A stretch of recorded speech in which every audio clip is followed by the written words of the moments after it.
दोस्तों नमस्कार। राहुल गांधी की भारत जोड़ो यात्रा जारी है। लद्दाख से लौट आए हैं और लौटते ही उन्होंने नरेंद्र मोदी पर हमला किया है। नरेंद्र मोदी जो ये कहते हैं कि 1 इंच भी ज़मीन हमने नहीं खोई है, लेकिन लद्दाख के लोगों ने कहा है कि चीन ने हमारी ज़मीन हथिया ली है।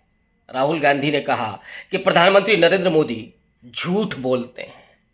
और हालात क्या हैं?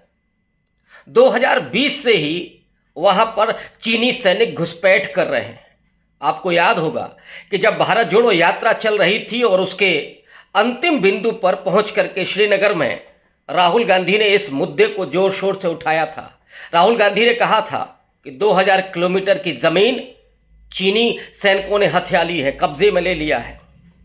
दरअसल वहां पर कई जो पेट्रोलिंग पॉइंट थे वहां तक अब चीनियों का कब्जा हो गया है, यानी भारतीय सैनिक वहां पर नहीं पहुंच पा रहे हैं। राहुल गांधी ने बाकायदा उन गश्त पॉइंट्स का हवाला देते हुए कहा था कि भारत के सैनिक 65 गश्त पॉइंट तक पहुंचते थे, लेकिन अब 26 पॉइंट भारतीय सैनिकों ने खो दिए हैं, यानी वहां तक पहुंच नहीं हो पा रही है। गौरतलब है कि 2 जून 2020 में भारतीय और चीनी सैनिकों के बीच झड़प हुई थी। कई सैनिक हमारे शहीद हुए थे, लेकिन सर्वदलीय बैठक के बाद नरेंद्र मोदी ने इस झूठ को प्रचारित करते हुए कहा था कि गलवान घाटी में न तो कोई घुसा हुआ है न कोई घुसा हुआ था। राहुल गांधी ने पूछा था तो फिर झड़प किस बात को लेकर के हुई थी? हमारे सैनिक शहीद क्यों हुए? रक्षा मंत्री राजनाथ सिंह ने बचाव करते हुए इस बात का जवाब दिया था कि दरअसल फॉरवर्ड डिप्लोमेट का मामला है, यानी जो सैनिक हमारे जाते थे गश्त करने के लिए, मसला इस पर है, झगड़ा इस पर है, जो विवाद है वो इस बात को लेकर के है। और यही तो सवाल है कि जहां तक भारतीय सेना गश्त करती थी वो वहां तक पहुंच पा रही है कि नहीं पहुंच पा रही है। और इसलिए राहुल गांधी ने उन 2 घाटियों का जिक्र किया था, डेमचौक और डेपसोंग का, कि वहां तक अब भारतीय सैनिक नहीं पहुंच पा रहे हैं। चीन रुकावट पैदा कर रहा है। अभी तो चीन ने एक नक्शा ही जारी कर दिया है, स्टैंडर्ड मैप 2023, और उसमें तो उसने सारी अपनी हदें लांघ दी हैं। अक्साई चीन और अरुणाचल प्रदेश को चीन का हिस्सा बता दिया है, जबकि भारत लगातार इस बात का विरोध करता रहा है और ये कहता रहा है कि अरुणाचल प्रदेश भारत का अभिन्न हिस्सा है और रहेगा। लेकिन चीन ये गुस्ताखी करने से बाज नहीं आता है। ये हरकत उसने पहले भी की थी, लेकिन उस समय मनमोहन सिंह की सरकार ने कई बार तुर्की जवाब दिया था चीन को। और उस समय नरेंद्र मोदी गुजरात के सीएम थे, वो कह रहे थे कि चीन में जाकर के उसको लाल लाल आंखें दिखाना चाहिए।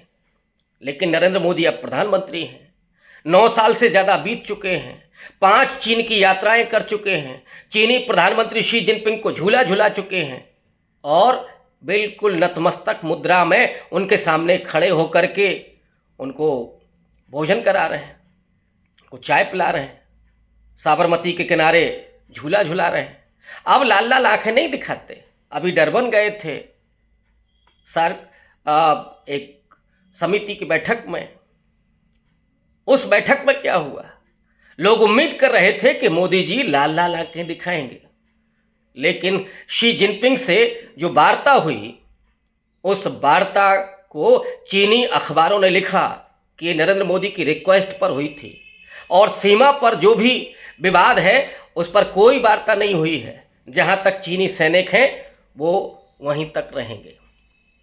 यानी नरेंद्र मोदी जिस बात को मुख्यमंत्री रहते हुए कहते थे, अब उस पर अमल नहीं कर पा रहे हैं। उनके विदेश मंत्री एस जयशंकर तो यहाँ तक कह चुके हैं कि चीन आर्थिक पावर है, बड़ी आर्थिक शक्ति है, इसलिए हम उसके सामने उस तरह से बात नहीं कर सकते।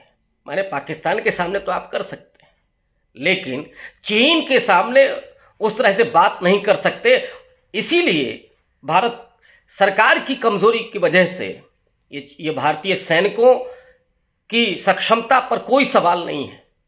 उनको तो ऑर्डर मिलने की बात है। ये सरकार की इच्छा शक्ति पर निर्भर करता है, वो चीन के साथ किस तरह के रिश्ते रखना चाहते हैं, उनको चेतावनी देना चाहते हैं या नहीं देना चाहते हैं। नरेंद्र मोदी शायद डरे हुए हैं और इसीलिए वो चीन के सामने विरोध नहीं दर्ज कराते हैं। 2020 में वो विरोध केवल सोशल मीडिया पर था। भाजपा का जो आईटी सेल है वो जोर शोर से कुछ ऐप्स के बैन पर कह रहा था कि चीन को हम सबक सिखा देंगे। और कैसे सबक सिखा देंगे? कि उसका आर्थिक स्रोत हम काट देंगे। जो भारत और चीन के बीच व्यापार संबंध है उसमें चीन का जो निर्यात है उसको हम कम कर देंगे। कैसे कम किया गया? आंकड़े तो कुछ और कहते हैं। भारत की कार्रवाई कितनी हास्यास्पद थी कि उसने टिकटॉक सहित 59 ऐप पर प्रतिबंध लगाया था। और उन ऐप के जरिए चीन कितना व्यापार कर रहा होगा आप समझ सकते हैं। लेकिन जहां तक व्यापार की बात है तो जो व्यापार घाटा 2021 में 69.38 अरब डॉलर का था, भारत का व्यापार घाटा, यानी करीब करीब 70 अरब डॉलर का भारत का व्यापार घाटा था 2021 में, ये 2022 में आकर के 100 अरब डॉलर पार कर गया। ये हालात हैं। जो चीन निर्यात करता है सामान की उसमें 21.7% की वृद्धि हुई है, जबकि भारत के निर्यात में तकरीबन 38% की गिरावट दर्ज हुई है। और ये आंकड़े जनवरी 2023 के हैं। भारत और चीन के बीच जो व्यापार है वो बढ़ा है, 136 अरब डॉलर का हो गया है। लेकिन भारत का निर्यात नहीं बढ़ा है, बल्कि भारत का आयात बढ़ा है। आयात कितना बढ़ा है? 21.7%। और भारत का निर्यात घटा है तकरीबन 38%। और इसीलिए ये जो व्यापार घाटा है भारत का वो 100 अरब डॉलर से ज़्यादा हो गया है। और ये लाल लाल आंखें दिखाने की बात करते हैं, चीन के आर्थिक स्रोत को काटने की बात करते हैं। लेकिन असली लड़ाई जहां होनी है वो उसी मोर्चे पर होनी है। भारतीय सैनिक और चीन सैनिक जहां गश्ती करते हैं वहां पर होनी है। हम लोग जानते हैं कि चीन हमारा सबसे बड़ा शत्रु है। एशिया में जिस तरह से भारत की आर्थिक शक्ति बढ़ रही है और सामरिक ताकत भी बढ़ रही है, चीन को बौखलाहट है। लेकिन इसी एशिया के जो जियोपॉलिटिकल स्थितियां हैं उसमें भारत को फायदा हो सकता है, क्योंकि चाहे अमेरिका हो या रूस हो, वो चीन के सामने भारत को मजबूत देखना चाहेगा और एक बैलेंस करना चाहेगा। लेकिन जो नरेंद्र मोदी की विदेश नीति है वो टोटली फेल साबित हो गई है। G20 का अध्यक्ष भारत है इस समय। हालांकि कुछ महीने के बाद वो ब्राजील को हैंडओवर हो जाएगी वो अध्यक्षता। और इस समय नरेंद्र मोदी ने कोई भी एक ऐसा कदम नहीं उठाया जिससे G20 के अध्यक्ष रहते हुए उनके उल्लेखनीय काम की बात हो, वो इतिहास में कहीं दर्ज हो। रूस और यूक्रेन के बीच जो युद्ध चल रहा था उसमें कोई हस्तक्षेप वो कर सकते थे, लेकिन वो दब गए उन यूरोपीय शक्तियों के आगे।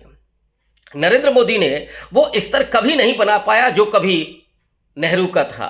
उस समय देश बेहद गरीब था, लोगों के पास खाने के लिए नहीं था, लेकिन जो पर्सनालिटी थी उसके जरिए नेहरू ने अपने आप को विदेश नीति में रूस और अमेरिका के उस द्वंद्व, उस जो पूरा शक्ति संतुलन चल रहा था उससे अपने आप को दूर रखा था, बैलेंस में, केंद्र में अपने आप को रखा था। और वो दोनों ही महाशक्तियों को काउंटर करते थे।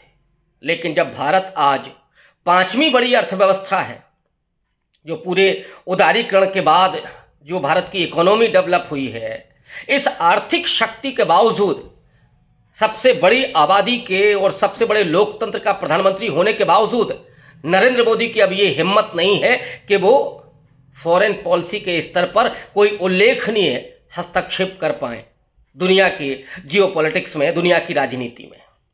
लेकिन G20 का अध्यक्षता जो मिली है, जो मिलनी ही थी, जो क्रम से मिलनी थी, उसको लेकर के ब्रांड इमेज जरूर बनाई जा रही है, लेकिन वो लाल लाल आंखें गायब हो चुकी हैं। शुक्रिया।